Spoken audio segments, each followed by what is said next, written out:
Olá, gente querida! Hoje é sábado, dia 28 de novembro, sábado da 34ª semana do Tempo Comum. Com o texto do Evangelho de hoje, nós concluímos o discurso escatológico de Jesus no Evangelho de Lucas, concluímos também o Tempo Comum e concluímos, inclusive, o ano litúrgico inteiro, dado que amanhã começa exatamente o tempo do Advento com o primeiro domingo. Mas vamos nos recolher por um instante e vamos orar, pedindo ao Senhor que nos dê abertura do coração, da mente, da vida, para acolher a sua santa palavra. Meu Senhor e meu Pai, envia teu Espírito Santo para que eu compreenda e acolha tua santa palavra. Que eu te conheça e faça com que sejas conhecido. Que eu te ame e faça com que sejas amado. Que eu te sirva e faça com que sejas servido. Que eu te louve e faça com que sejas louvado por todas as criaturas. Faze, ó Pai, que pela leitura da palavra os pecadores se convertam, os justos perseverem na graça e todos consigamos a vida eterna. Amém.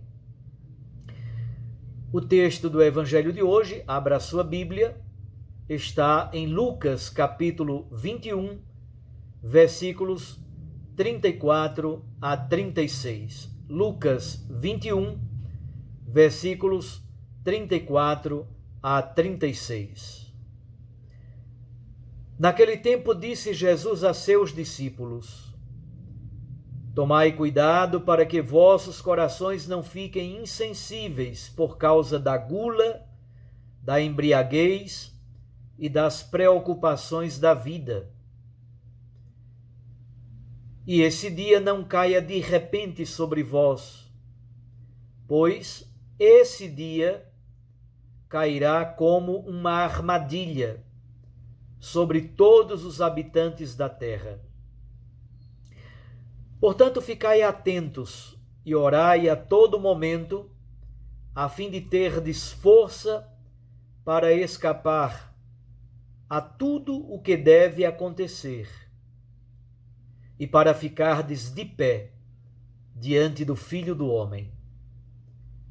Palavra da salvação. Glória a vós, Senhor. Minhas irmãs e meus irmãos, a cada dia eu estou apresentando um pouco todo o roteiro do discurso escatológico de Jesus no Evangelho de Lucas, que começou lá no versículo 5. Você pode reler todo o capítulo 21.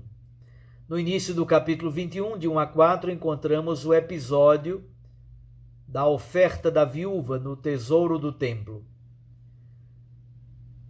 No versículo 5 começa o discurso escatológico propriamente dito. E começa com o anúncio da destruição do templo, versículos 5 a 9. Depois passa ao tema das perseguições aos cristãos, versículos 10 a 19. Depois trata da destruição da cidade de Jerusalém, versículos 20 a 24. Trata da parousia, versículos 25 a 28.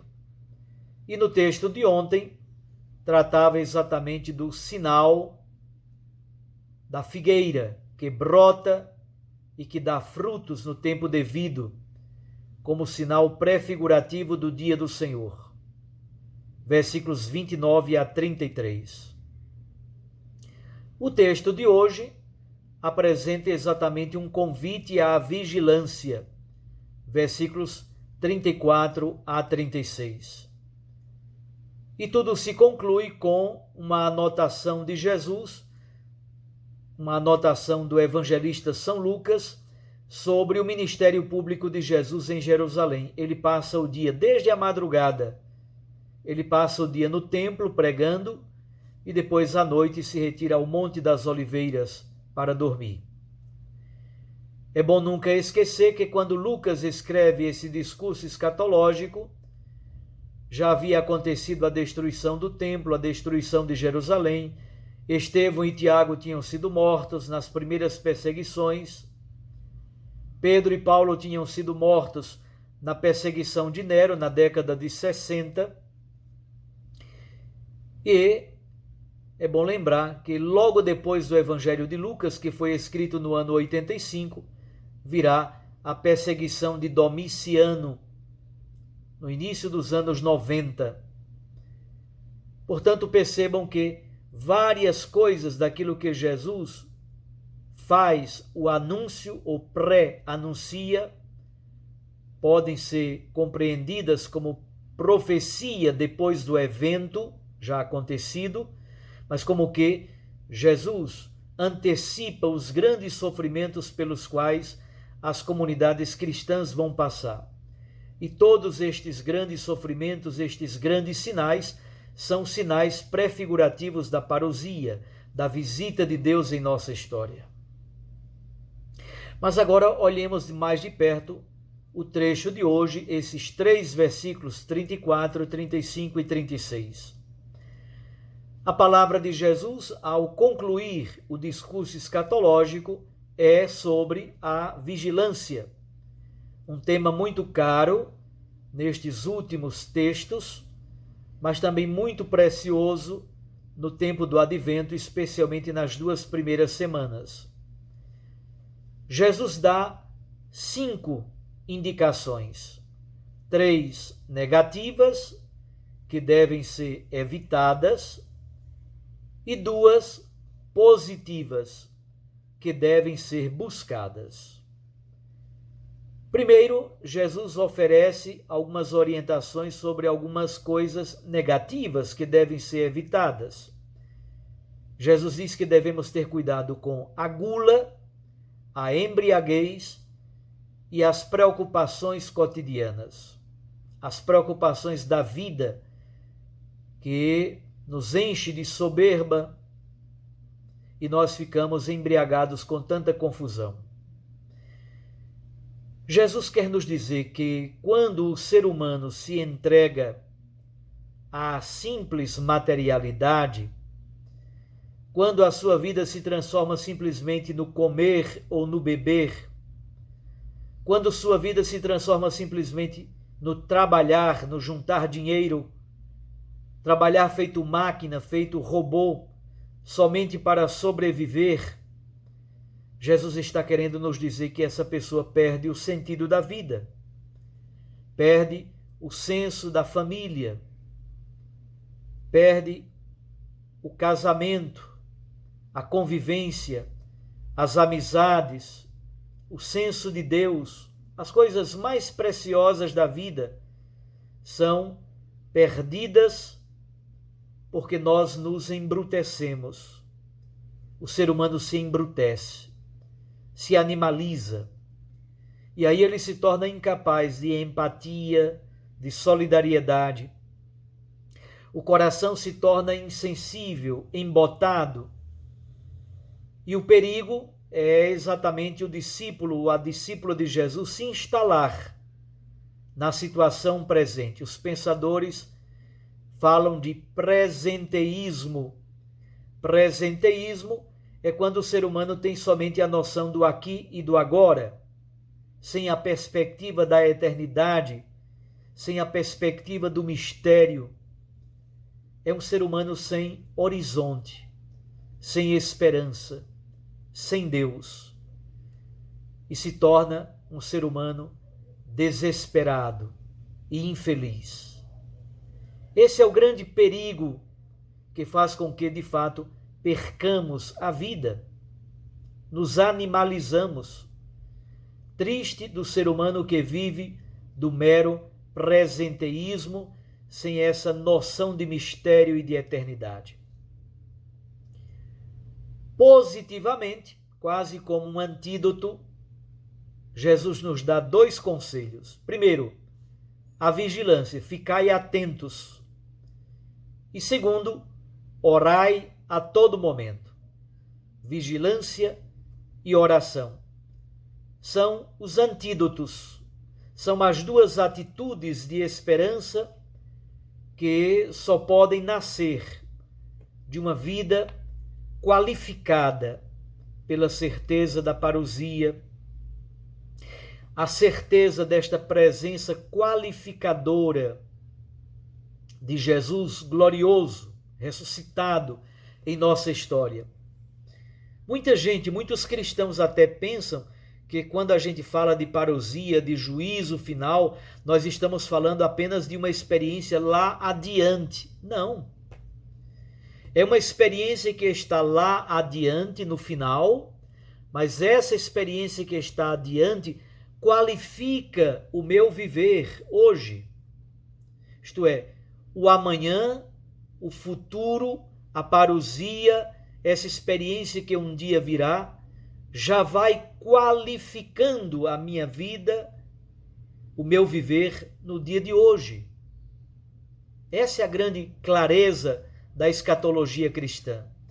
E a vida cristã hoje, já agora, é qualificada por esse sabor de eternidade. Ganha um sentido completamente diverso. Então, o presente é qualificado pelo futuro bom de Deus, pela visita de Deus em nossa história. Ao mesmo tempo, as nossas atitudes, as nossas decisões, as nossas opções dizem respeito também ao julgamento último, ao estar de pé diante de Deus. Como é bonita essa última expressão do Evangelho de hoje. A oração faz com que o ser humano retire o centro da sua vida de si mesmo. A oração nos ajuda a vencer o nosso egoísmo. Pela oração nós dizemos: o centro da minha vida é Ele, é Deus. A oração nos lança no coração de Deus, nos lança no colo de Deus, como diria Santa Teresinha do Menino Jesus. Somos seres necessitados, somos seres mendigos de Deus, necessitados dele. É exatamente com essa orientação de Jesus que nós nos abrimos para a experiência do Advento e do Natal que se aproximam. Comer, beber e as preocupações cotidianas são sinais de como não se deve esperar o reino de Deus.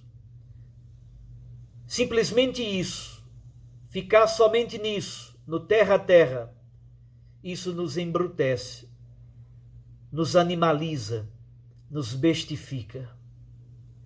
Vigilância e oração nos humanizam, nos divinizam, nos integram, nos lançam no mistério e na sede de infinito. É isso que Jesus quer nos dizer com ficar de pé diante do Filho do Homem. Boa noite a você, um bom dia para quem está vendo esse vídeo na madrugada, na manhã desse dia que nasce. Ao mesmo tempo, fique com Deus, com sua Mãe Maria Santíssima. Recorde que a palavra aquece o coração e a Eucaristia nos lança para a missão. Eu os abençoo, em nome do Pai, e do Filho, e do Espírito Santo. Amém. Até amanhã, domingo, dia do Senhor, primeiro domingo do Advento.